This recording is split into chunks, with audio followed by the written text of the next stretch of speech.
quitting while you're ahead. That's pretty interesting as a concept, but if we apply that to finasteride and minoxidil, androgenetic alopecia drug use, we have a pretty good case study to show you what will happen. And I'm sure you guys know, if you're on these medications, you have to keep using it to reap the benefits of lowering scalp DHT and getting a growth stimulant like minoxidil. Those benefits are hair growth or slowing down the rate of hair loss in some individuals. With that being said, we're going to be looking at this stressless user from Reddit known as Chicago Doge 54. And I'm just going to cut to the chase. Basically, this is him on the left-hand side, 1 year on finasteride. And you can see there's a bit of, hair frauding going on here because maybe he combed his hair in a sort of stylistic way, but you do see the shape of a pretty decent Norwood. I would say maybe this is like a Norwood 3, right? 2 or 3-ish, who knows, but it looks like he was on his way to recovery.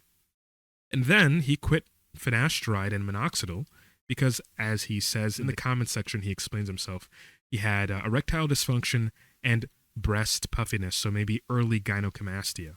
Or maybe he already had gynecomastia, but because you decreased DHT, the excess free testosterone might aromatize or transform into estrogens, and that in some individuals can kind of awaken a dormant gynecomastia or even push people into just getting gynecomastia in general. And that is the worry that essentially pushed him in the direction of quitting this drug. But it's very easy to quit the drug while you can see yourself in the mirror, while you can see the results, but it's going to be hard to deal with the mental consequences of watching all of those gains fade away, and it'll really make you question, well, do you value your hair enough to deal with these side effects? And it is true, right? Side effects are very, they're unlikely when it comes to the general population and the individuals that use these medications, specifically finasteride and dutasteride.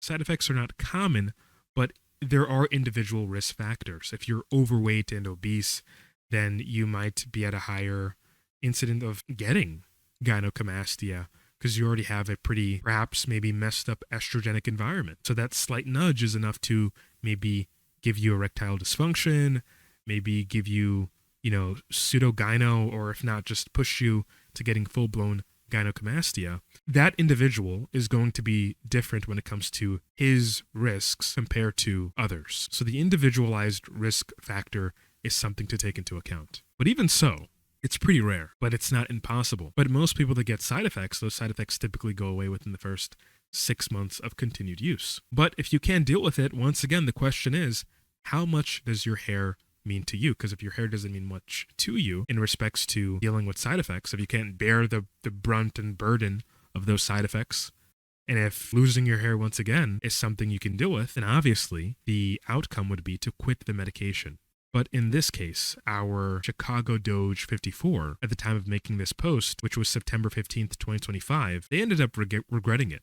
So fast forward to 4 months ago, they make an update on March 21st, 2026, saying don't be afraid to get back on. Now, I'm not going to read the caption, but let's look at the results, right? This person, this guy back then was 25 years old, so he's maybe still 25, maybe about to be 26. And once again, we can see the left-hand side is his baseline on finasteride, his 1 year baseline on finasteride. He quits, and then he eventually starts to lose that hairline density. So this is his new baseline. It says right before restarting finasteride.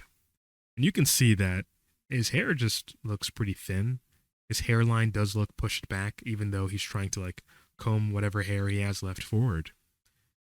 But it looks pretty diffuse and flat. There's no volume, which one might expect if you're, not on a 5-alpha reductase inhibitor and you're still dealing with the damaging effects of DHT. Let's move on to the next slide. So he does have some beard pictures here. I'm assuming he's using minoxidil on his beard, but I'm not too interested in that, so let's just focus on the scalp. So this is a pretty interesting view of his hairline and midsection. So we can see he's very much diffuse in the midsection and going into the interior of the scalp in some areas. But there is this sort of shape of a hairline that used to exist, this fossilized hairline, I guess you can say. But it looks like he was probably once maybe a Norwood 3. Yeah, maybe. Who would know where he'd be now if he just stuck on the medication, if he continued to use finasteride and minoxidil? Perhaps maybe using dutasteride and minoxidil. Let's go into the next picture in the camera roll. And we get this sort of top-down global view from, a side angle. And we can see that he's very much diffuse, but the hairs are winnable, right? There are some hairs that are intermediate, some that are obviously vellus, but these look like hairs that can respond to treatment pretty easily, especially if you continue using it, said treatment, getting past the shedding cycles and the downturns and, getting back to those peaks. If this guy were to stay on medication for 5 years straight, he probably would have made a very decent recovery. Unfortunately, he kind of reset the clock. So once again, we do see some sort of recovery occurring. The hairs are kind of picking up pace in the midsection and the hairline. And then over here, we see that he's mentioning that he's having a shedding phase. So maybe the initial growth phase was from the minoxidil intervention, and now the finasteride's kind of kicking in once more. So in this view, when it comes to his hairline, although I think he's trying to show off his beard, the hairline does look a bit more defined. It does look like the hairs, at least from this angle, kind of getting a bit more volume again. I don't know if he had a fade of some kind, but, the sides of his scalp does look a bit retrograde, so that's something to take into consideration when it comes to what he's dealing with. So we have a mirror picture, so we see the hairline actually gaining shape. And it doesn't look like a Norwood 3 from this angle, at least. Maybe he's doing some sort of, hair frauding with how he's combing his hair. But at least from this angle, it looks like a solid 2.5. And this angle's pretty interesting and pretty cool. So obviously you can see that there's a lack of density in the midsection, but you do see that the hair is taking shape, right? There are vellus hairs growing back again in the hairline area. You can see that the midsection is a bit better. The hair is growing. So he just needs to be consistent, and he could probably get a pretty decent recovery by, 2 years from now, if not 5 years from now, doing pretty well. But I would probably urge him to use dutasteride, because being 25 and having hair loss like that, like kind of looking like a Norwood 6 in some regards, is a bit tough, right? You are clearly sensitive to DHT. Maybe dutasteride won't just save you time, but it could prevent any further loss indefinitely, if not making some kind of, gain in hair growth. So that's something to take into account. And this global top-down view of the scalp, yeah, we can see that the strong area, right, is his temporal parietal area, or his occipital parietal area, rather, right? I guess this is also kind of temporal too.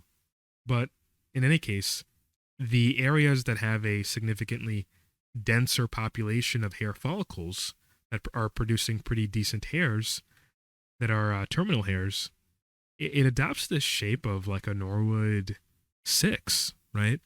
If this guy didn't take any medication, his whole crown and midsection would be gone, and he'd be rocking a Norwood 6, pretty much. So it's good that he got back on medication. Good on him. And then now, once again, the same picture we saw before, and you can see that he is making the gains. He's making some decent results. And guys, look, a lot of people quit and they get back on the medication and they still can't recover the first, increase in hair they got when they started the medication. There's no telling how you're going to end up. Considering how he responded so quickly, once more, it looks like he might be a hyper responder. So maybe he saved those hair follicles, but it's not 100% guaranteed that if you quit and go through a shed right now, if you get on the medication again, that you'll get those same results. Because during that time, DHT, once again, was miniaturizing your hair follicles. So maybe some of those hair follicles that were previously, more likely to recover, right? But they're maybe on the weaker side. Maybe those hair follicles now cannot recover the same way, if not at all, because during that time you were off medication, DHT was damaging the hair follicle unit. So be careful when it comes to quitting. There's that one meme where the guy is mining for diamonds and he's so close, but he quits. And then you have the other guy, he's this young guy who's energetic. He's so far out from the diamond treasure, but he's fanatically hacking away and pursuing that goal. And when it comes to something like using a 5-alpha reductase inhibitor, whether finasteride or dutasteride, it's pretty simple. And I think many of you can kind of bear the burden or brunt of the side effects and kind of get through it. Because if you're able to do that, you'll probably end up enjoying your life a bit more and having some more hair. So, final thoughts for this guy. Maybe he could use dutasteride, and if he's brave enough, he can get on 5 milligrams of oral minoxidil. That could bring him back from the hair graveyard. In any case, guys, I started another sort of service called Tricholens. That's TRICHOLENS.com. It's an AI trichologist. You can run your pictures through it. You can even do it on the landing page itself, and you can get some pretty decent results. We have scalp camera pictures where you can do an at-home trichoscopy report, and we even have the scalp scan pictures where you can kind of have the AI that we developed, which has been trained on tons of clinical photos, tons of clinical, insight went into building this.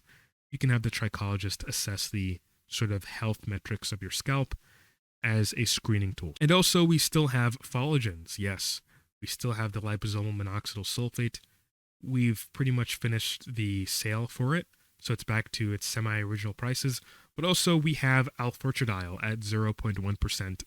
All of those links will be in the description below for you to go check it out or maybe even try it out. So I'll see you in the next video. Peace out.